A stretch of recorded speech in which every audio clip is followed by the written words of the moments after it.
loves. I want to share a story about why shadow work is absolutely critical if you are trying to manifest something into your life. And I'm going to share a personal story about how I manifested my dream car. And so if you're trying to manifest something and it's not showing up, the shadow work may be a key piece of why your manifestation is being blocked.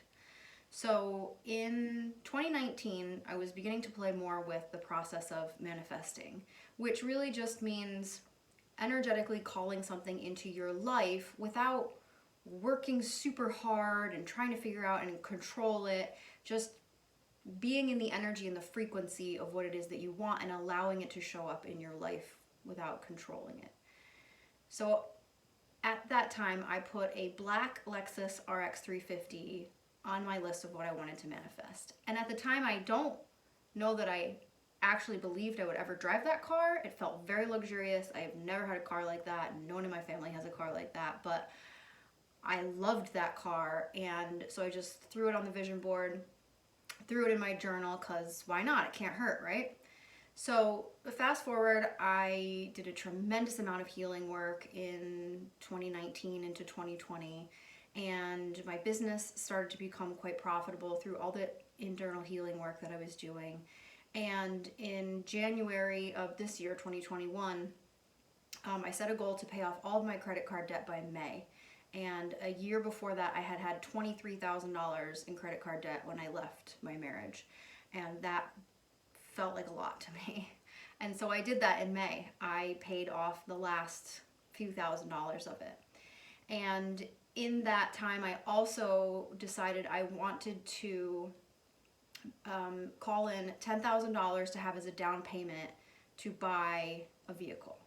And I had this RX 350 in my head, but I wasn't super attached to it. I was like, I am going to need a new car this year because my car's getting quite old and has a lot of miles and a lot of issues. And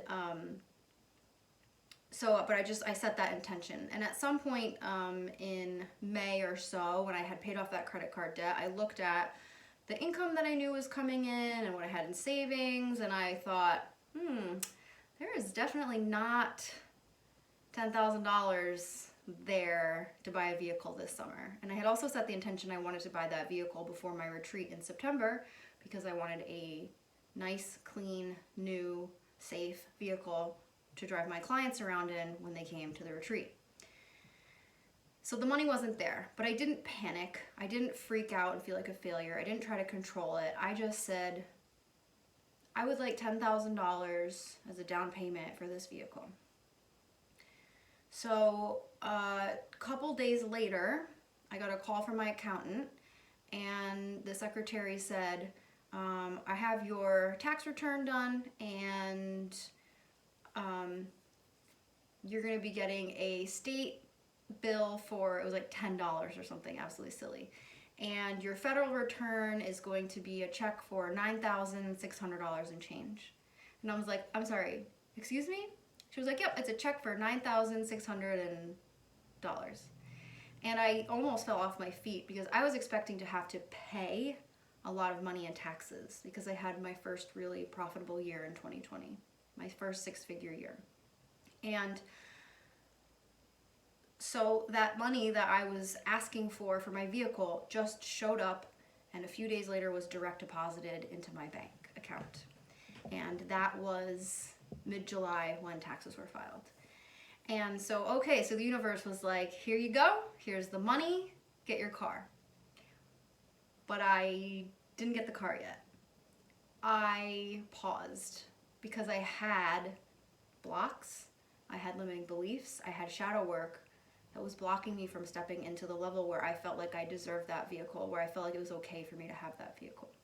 So the universe, in all its infinite wisdom, says, okay, you put it on your list, you set the goals, you put the timeline down, we sent you the money, go get the car. But I'm like, I'm not sure. Is there still enough money in the bank? You know, all these fears and all these things popping up. So a couple weeks after that, I go to get in my car and start it, and it won't start, my old car. And I'm like freaking out. I'm stressed out. I'm actually at a horse show. I'm competing. I'm crying. I'm like, I'm not going to ride. This is too stressful. I don't know what to do. And my sister looks at me and says, you just need to get a new car. And I'm like, okay, yes, I just need to get a new car. And I instantly shifted and was like, okay. And actually the next day I went and I bought the black Lexus RX 350 because the universe was not letting me not buy it at this point. So I got the car, everything is great and wonderful. I was very happy with the process. I got a great trade-in for my old car, way more than I was expecting, like quadruple what I was expecting for that. And then I come home with the car and I'm all happy. And then 2 days later, all the shadow work hits me. And I realize all the things that were blocking me from that vehicle. And one of the major things was guilt. I felt guilty finally being successful.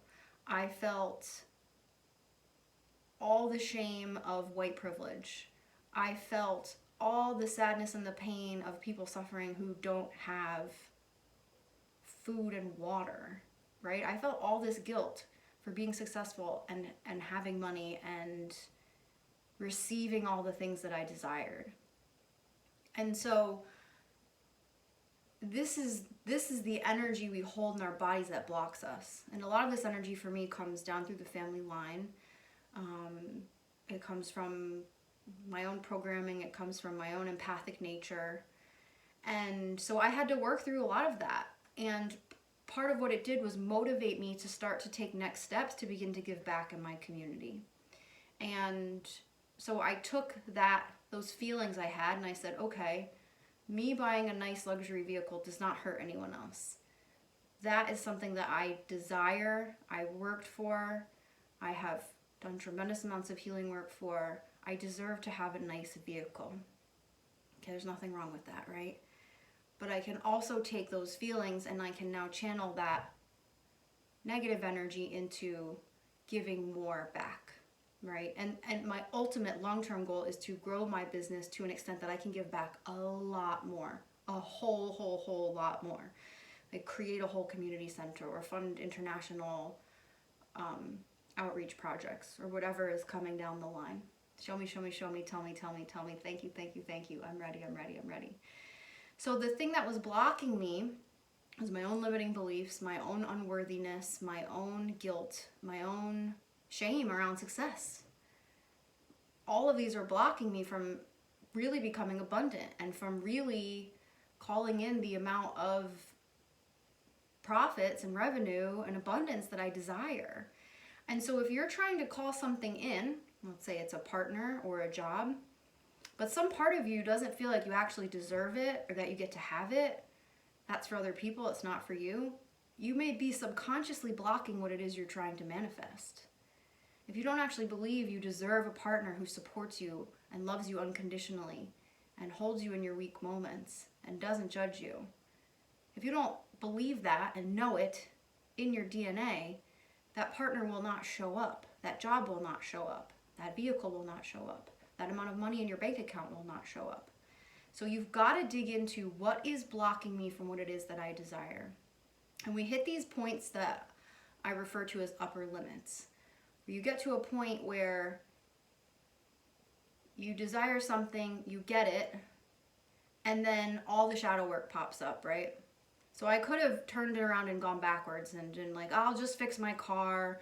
I don't really deserve to have that luxury vehicle. That $10,000 in my bank account would somehow disappear. There'd be a big bill or repair or something that would need to happen. And I would go right back to where I was.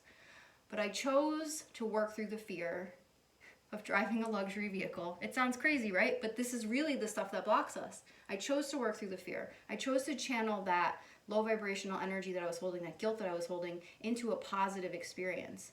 And now I get to drive that car every day, and I love it, and it makes me so happy. It makes me happier than I ever thought it would, because it has all these little features that support me and make my life easier and keep me in my highest vibration. And I feel safe, and I have wonderful music playing, and there's more room for the things I need to put in there. It supports me and keeps me in my highest vibration so I can do this work better. And that might sound silly, but we live in a 3D world, and we have to be careful that in the spiritual community we don't get too caught up in the 5D, in the higher levels of consciousness, because we still have to live in our bodies on this earth plane with other humans in the 3D. And not only do we have to, we get to. We get to enjoy luxury vehicles. We get to enjoy food. We get to enjoy sex. We get to enjoy pleasure. We get to enjoy oceans and toys and books and crystals and essential oils. And we get to use all of our senses to be in this 3D and really live it up. And so my point is that if you're trying to manifest something, really ask yourself, what are my limiting beliefs? What do I really feel like I deserve? What is holding me back from stepping into the next version of myself that lives in a higher vibration and that receives more? So ask yourself those questions, set your timelines, do all your manifestation rituals, but make sure you are addressing the shadow as well, because the shadow can really block you. So let me know if you have any questions about this or any comments, or if you're trying to manifest something and you feel blocked. Let me know, and I would love to chat through the process with you. And I'm sending you guys so much love and light, and I hope that this video resonated for you.